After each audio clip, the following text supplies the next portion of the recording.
Bonjour, voici maintenant le deuxième chapitre, disons, de cette introduction à la géométrie vectorielle. Il s'agit enfin, de faire de l'algèbre.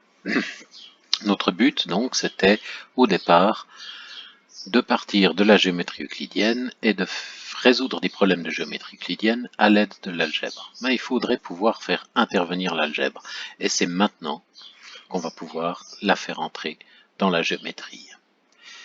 Alors, le but donc que je me fixe aujourd'hui pour cette vidéo, c'est juste de parler des combinaisons linéaires, de donner un sens à ce que c'est.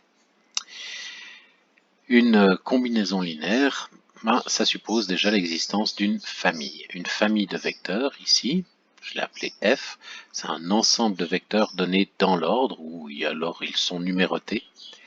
C'est une famille de vecteurs de Vn.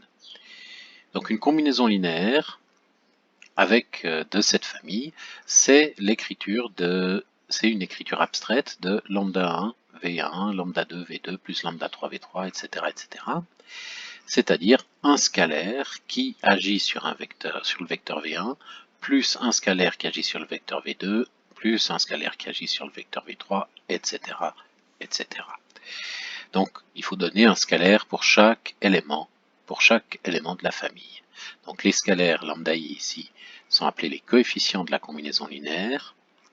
D'accord, il y en a un par vecteur, et on l'écrit généralement quand on manipule ces objets, on écrit avec le symbole de sommation ici, ce fameux symbole de sommation qui permet d'écrire en une seule fois une grosse somme de plein de termes différents. Bon, pour que cette somme ait un sens, il faut que tous les lambda i soient nuls, sauf peut-être un nombre fini d'entre eux. Pourquoi est-ce que je dis cette chose très bizarre là? Je prétends qu'ils sont presque tous nuls. En fait, ici j'ai fait aucune hypothèse sur la famille VI. La famille VI pourrait être infinie. Au secours. Et qu'est-ce qui se passe quand on fait une somme infinie? Là, en l'occurrence, il ne se passe pas grand-chose parce qu'on ne sait pas faire. On sait le faire dans certains cas, mais pas ici.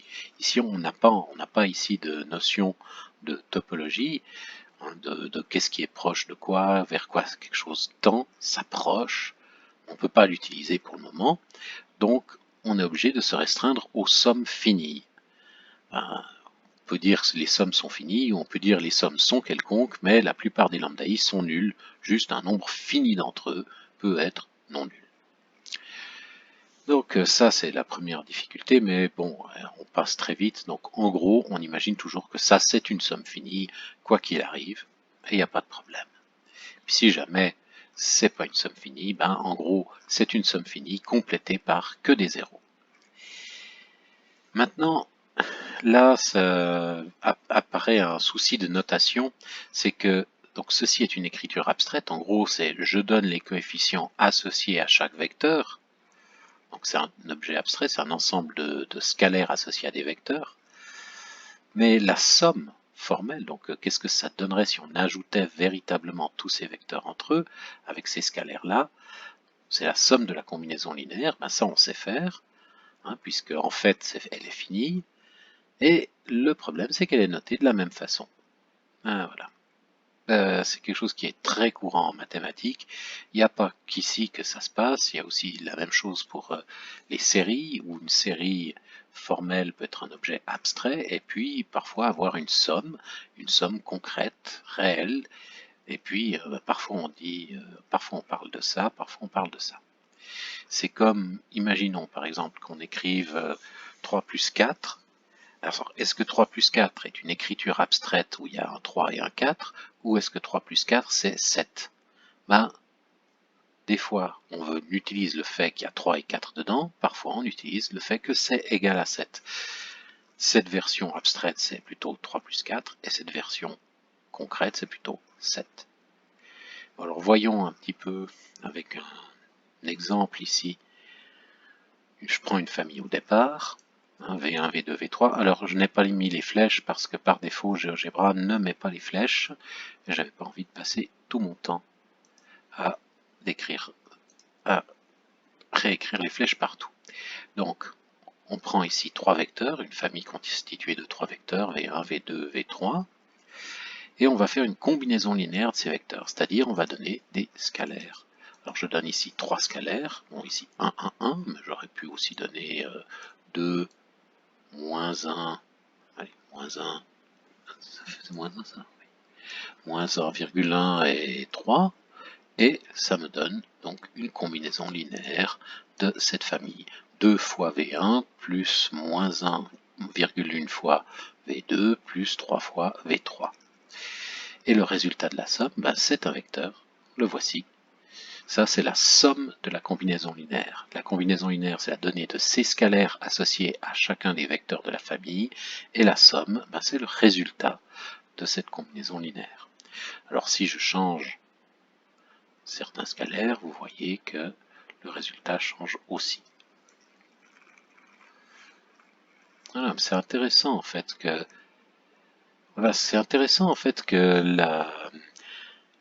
le résultat change en fonction des scalaires. C'est-à-dire une fois qu'on sait fixer les scalaires et la famille, on peut obtenir différents vecteurs.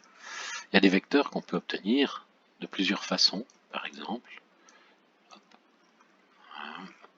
Alors si j'essaye d'obtenir ce vecteur-là, j'augmente ici, hop, hop, peut-être ça, voilà, j'ai obtenu à peu près le même vecteur avec des nombres différents. Donc là, ce qui se passe, ce qu'on remarque, c'est que on peut obtenir des vecteurs ici de plusieurs façons. Avec plusieurs scalaires différents, plusieurs coefficients différents, on peut obtenir le même vecteur. Ça, c'est un peu dérangeant. Alors, il faudra se demander si on peut faire quelque chose pour ça, s'il y a des familles spéciales pour lesquelles c'est unique. Et oui, ces familles spéciales existent et ça s'appelle des familles libres. Mais on remarque ici, et puis c'est assez intéressant, que en fait tous les vecteurs sont atteignables comme ceci. On peut toujours faire, sauf si par malheur les 3 vecteurs de la famille sont alignés. Dans ce cas, on peut rêver, on n'arrivera pas à obtenir tous les vecteurs de la famille, tous les vecteurs du plan. Voilà, donc c'est ce qui nous attend.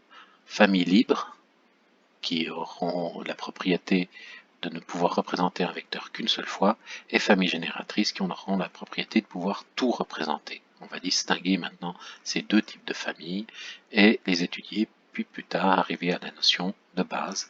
Et avec la notion de base, on pourra enfin faire de l'algèbre pour faire de la géométrie.